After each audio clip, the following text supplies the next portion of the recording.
Hi everyone. This video is about introduction to sensors. So in day-to-day life we are witnessing so many sensors which is converting any form of energy into electrical energy. So sensors are a form of transducers and in the latest technologies every equipment, every gadget is using the sensors. So in this video we will see what are the sensors, what are the commonly detectable phenomena, what are the physical principles, there is how sensors work and the need for sensors, choosing a sensor. And in the next video we will see examples of sensors. So sensors as per American National Standard Institute, it is a device which produces a usable output in response to a specified measurement. Whatever we are measuring, it is responding in a useful format. That is what sensor is. A sensor acquires any of the physical quantity and converts it into a signal suitable for processing. So from one format to another format it is converting. In most of the gadgets we are using it in electrical signal format. So but everything will be a physical quantity. And nowadays common sensors convert measurement of physical phenomenon into electrical signal. Active element of a sensor is called transducer. So that sensors will be called as transducer also. And most of the sensors what we are using nowadays are converting any of the physical quantity, any of the signal parameter into an electrical signal. So this is what sensor is. And before knowing what is sensor, we have to know what is transducer. A device which converts one form of energy into another is called a transducer. When input is a physical quantity and output is an electrical signal, it is a sensor. When input is electrical one and the output is physical quantity, then it is called as activator. So there is difference between sensor and activator. In sensors, physical parameter is converted into electrical output. In activators, electrical output is converted into physical output. This is what we are seeing with the IoT designs. And example, piezoelectric, which converts force to voltage. That means it is a sensor. And voltage to force. That means activator. And like that, ultrasounds. Microphone to loudspeaker.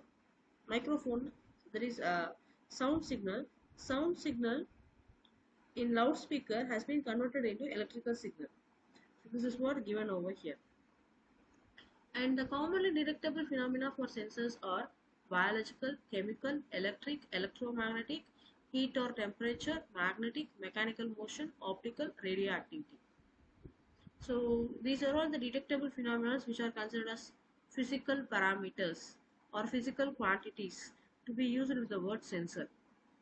Some of these are just a few. So many is there. And the common conversion methods, if the physical quantity to another physical quantity means it should be thermoelectric, thermoelastic, thermomagnetic, thermooptic in heat terms. If it is based on light, photoelectric, photoelastic and photomagnetic. If it is based on electronics, electrons, electroelastic, electromagnetic. And if it is based on electric and magnetic fields, then magnetoelectric. And some chemical form of conversion is also there. That is, those are chemical transport, physical transformation, electrochemical like that. And biological conversions, biological transformation, biological physical transformation or biological conversion methods. And the commonly measured quantities are for acoustic, the quantity is measured as a wave with the amplitude, phase, polarization, spectrum and wave velocity.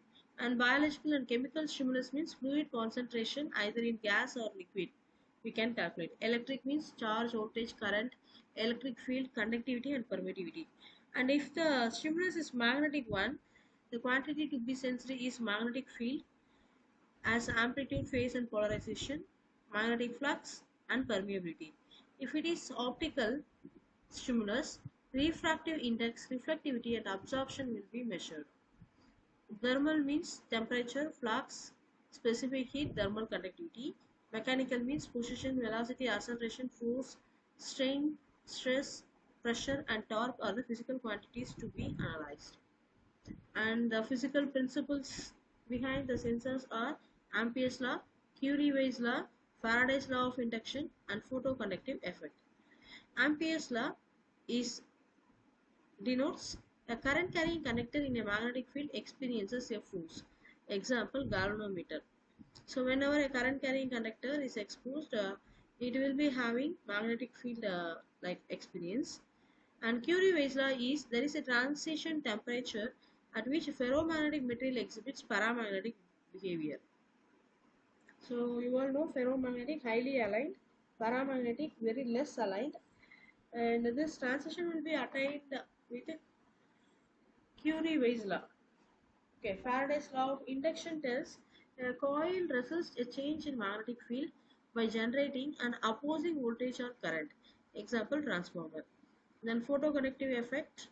When light strikes certain semiconductor material, the resistance of the material decreases, which is the example is photoresist. And those are all the physical principles which are mainly used. So choosing a sensor. So whenever we are choosing a sensor, we have to check with the environmental factors, economic factors and sensor characteristics. So when we see with the sensor characteristics, it should have high sensitivity, range, stability, repeatability, linearity, error, response time and frequency response. And when we come up with the economic factors, cost, availability, lifetime are important.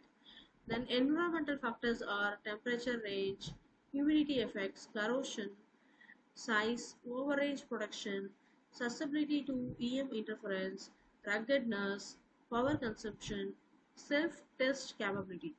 So on considering these all terms only we can choose a sensor.